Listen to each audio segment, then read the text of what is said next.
Bismillah ar-Rahman ar-Rahim. The disobedient and rebellious creature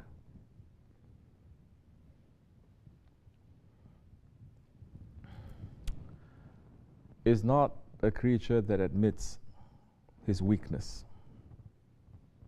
Is not a creature that admits his weakness. Because from that rebellion and that disobedience, he gets support.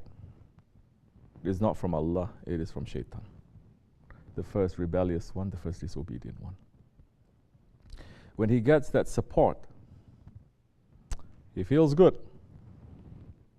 Because in that disobedience and rebellion, because especially in this nation,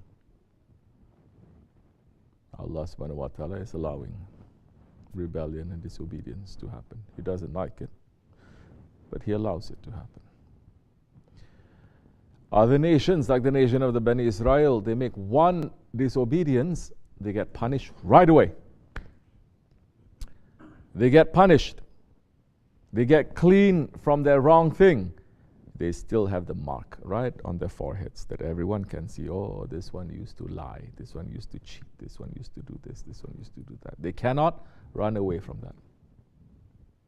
But this nation of the Holy Prophet ﷺ, because Allah loves His Prophet so much, and the Prophet loves us so much, continuous disobedience can happen.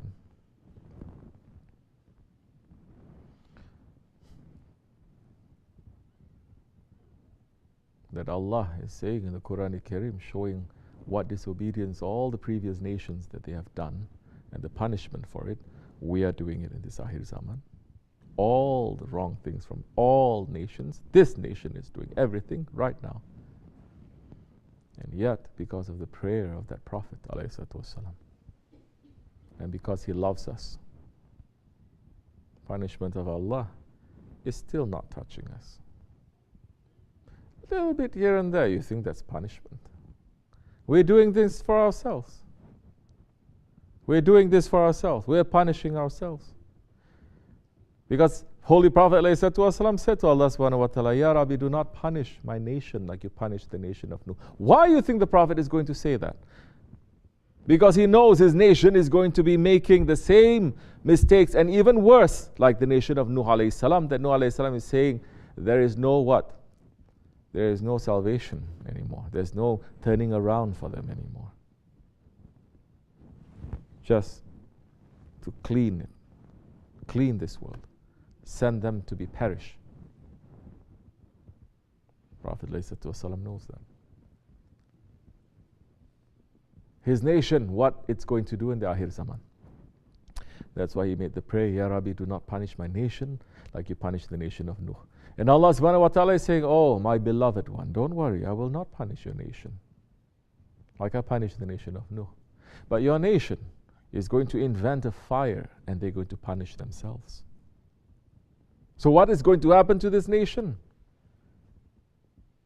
It is not the punishment of Allah. It is us doing it to ourselves.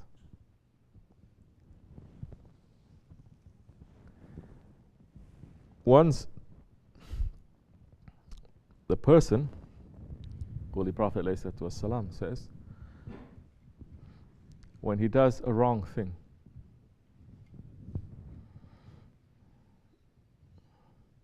faith comes out from his heart, circles around his head. There's no faith.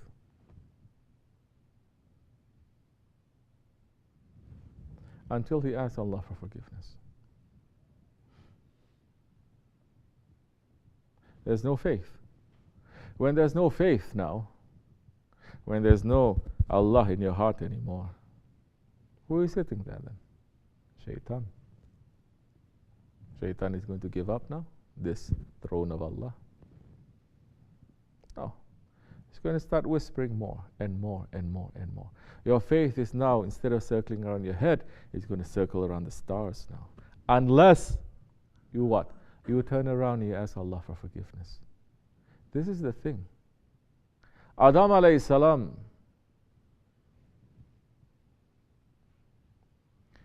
He made that action that Allah is not pleased with. He asked Allah subhanahu wa ta'ala for forgiveness. Did he make any excuse? No. Did he say because of this, because of that? No. Understand, Murids, understand, Muslims. Understanding right away, and he said, Astaghfirullah, Astaghfirullah. He stood when he was sent down to this world. He stood on one foot on the Mount of Serendip in Sri Lanka, and he's begging Allah for over 300 years, asking Allah for forgiveness. He's crying. He was very big, he was very tall, and he was crying because his head was touching the paradises. And he was crying so much, all the angels, they cannot do their duties, they stop and they start crying with him. And when Allah subhanahu wa ta'ala saw that the angels, they're not continuing with their work because they love Adam alayhi salam so much, and they're asking Allah to forgive him, and they are crying together with him for him, Allah subhanahu wa ta'ala decreased his size so that the angels no longer hear him. He stood on one foot for 300 years asking Allah for forgiveness. Shaitan never asked Allah for forgiveness. Never asked Allah for forgiveness. You think Shaitan's so smart he doesn't know? You think he doesn't know? He knows. But what happens that stops a man from knowing? What happens that stops a man from getting into the knowledge that he already has? What stops him? His ego. He gets drunk with that ego, that anger that he has towards who? Towards Allah. The jealousy that he has towards Adam alayhi salam. The stubbornness that's coming from Shaitan. And the arrogance that says, I'm made from smokeless fire and it's made from mud. I have to bend it down my head to him. So these are shaitanic qualities. But Shaitan is drunk. He's drunk. What makes a man? Knowing that he has intelligence, knowing that there is an Allah, knowing all this. What makes a man to stop from asking for Allah's forgiveness? When he's drunk and he doesn't want to get up. That kind of man who is drunk and he doesn't want to wake up is worse than anything else that is in this world. That is the station of what? Heedlessness. Heedlessness. Whether you are heedlessly drunk with anger or heedlessly drunk because you are stubborn, or you're arrogant, hundreds and thousands of tricks that maybe you cannot see, but your guide is going to show, and he says, it is that. Do you know? You're going to learn. And that time, he's not going to be able to wake up. And when he's drunk like that, like Shaitan, and when Shaitan is drunk and he's so upset and he's so angry, he's filled up, does he get any power from that or no? Of course. Allah is saying, I will give you power. Didn't he? Shaitan is saying, okay, I'm going to hell. I'm going to drag every one of me to hell. Grant me the power. Allah is the most fair. He says, I give you the power. But you can only pull those ones who are going to what? Listen to you. Those who don't want to listen to you, they're using their thinking, they're using their faith, you cannot touch them.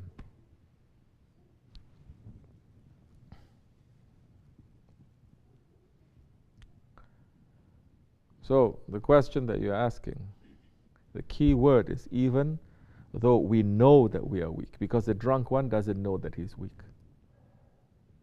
Drunk one doesn't. You ever seen people who are drunk?